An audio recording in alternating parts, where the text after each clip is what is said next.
What's the first thing that pops into your head when you think of ancient Greece? Wise philosophers in snow-white robes, beautiful marble temples, and the birth of modern freedom? A beautiful fairy tale we're all sold in history class. But what if I told you those iconic white statues were actually painted in shockingly bright, flashy colors? What if I told you the Spartans controlled their people through harsh, absolute force, and early democracy intentionally locked out 80% of the population? But the craziest part? It all started with a massive natural disaster that caused an entire society to lose its writing and culture. Today we are stripping away the glossy Hollywood look of ancient Greece. We're exploring its high-tech palaces and its most mysterious centuries. Let's dive in. Textbooks usually start with a classic term, the Minoan civilization. Let's translate that into plain English. Picture the island of Crete around 4,000 years ago. While the rest of Europe was living in basic shelters, the Minoans were building the Palace of Knossos. This wasn't just a house for a king. It was a massive megastructure with thousands of rooms, an advanced plumbing system, running water, and multi-story indoor apartments. Their rulers held absolute authority. The king was surrounded by an army of officials who tracked everything on clay tablets. Every single item brought to the market and every jug of olive oil was carefully recorded. But here is the ultimate plot twist. Their craftsmen created breathtaking art and built the best ships of their time, yet they had absolutely no knowledge of iron. Imagine building an empire using only soft bronze and stone tools. Oh, and the Minoans were utterly obsessed with bulls. It was a massive part of their religious culture. They believed the bull represented the power of the god Poseidon. This is where the famous myth of the Minotaur, the creature trapped in the maze, actually comes from.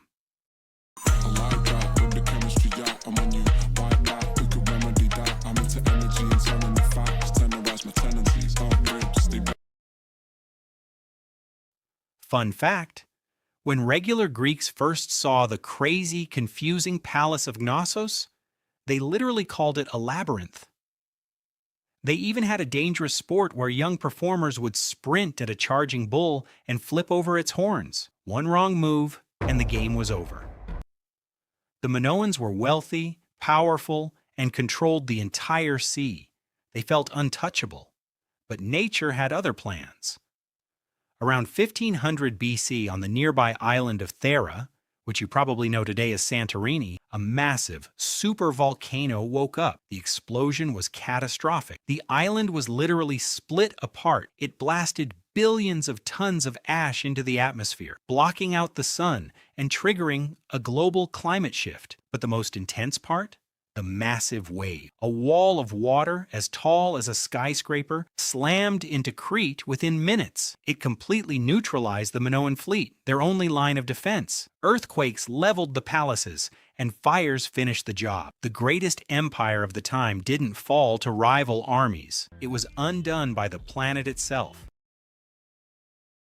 With Crete out of the picture, new groups from the mainland, the Mycenaeans, took over.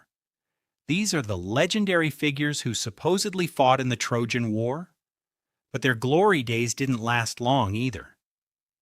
Soon a new wave of migration swept through Greece.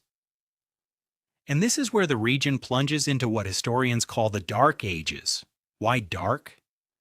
Because this is one of the most shocking cultural shifts in human history.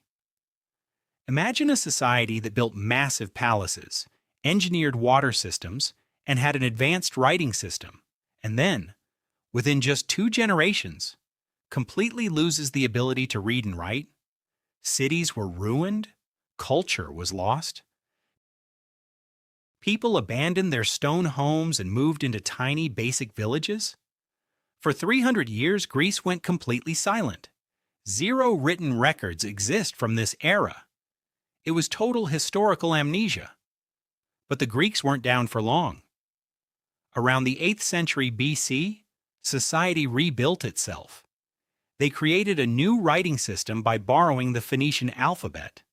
But instead of building another giant empire, Greece split into hundreds of small, independent city-states called polis.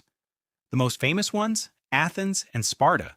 Because Greece is mostly rocks and mountains, they quickly ran out of resources for their growing population. So they started establishing settlements everywhere. Greek ships swarmed the Mediterranean, building new cities from Italy all the way to Eastern Europe. And this brings us to the Great White Greece illusion. This is the era when they built all those famous temples and marble statues. Today, we look at them and admire their clean, white, elegant style.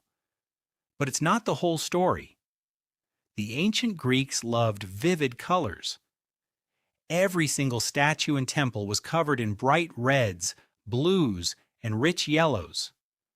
The statues had painted clothes and their eyes were made of colorful stones. To a modern person, it would look incredibly bright and festive.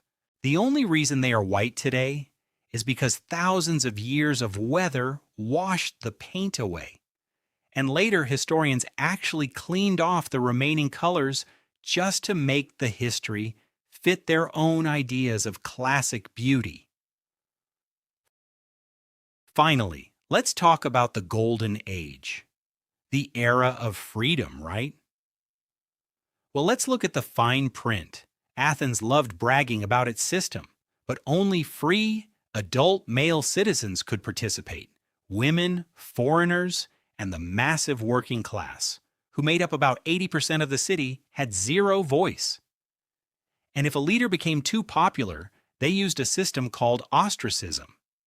Citizens wrote a person's name on pieces of broken pottery, and whoever got the most votes was excluded from the country for 10 years. No trial, just ancient cancel culture. And what about Sparta? While media romanticizes their bravery, Sparta was essentially a strict military society. The servant class outnumbered free Spartans 7-1. To keep control and prevent unrest, Spartan youths had a harsh training requirement. They were sent out into the fields at night to quietly eliminate any perceived threats among the working population. Even the great minds had intense ideas. Plato wrote that in an ideal society, strict rules should govern who could have children, and those born with severe conditions should not be brought up by the state, a far cry from modern ideals.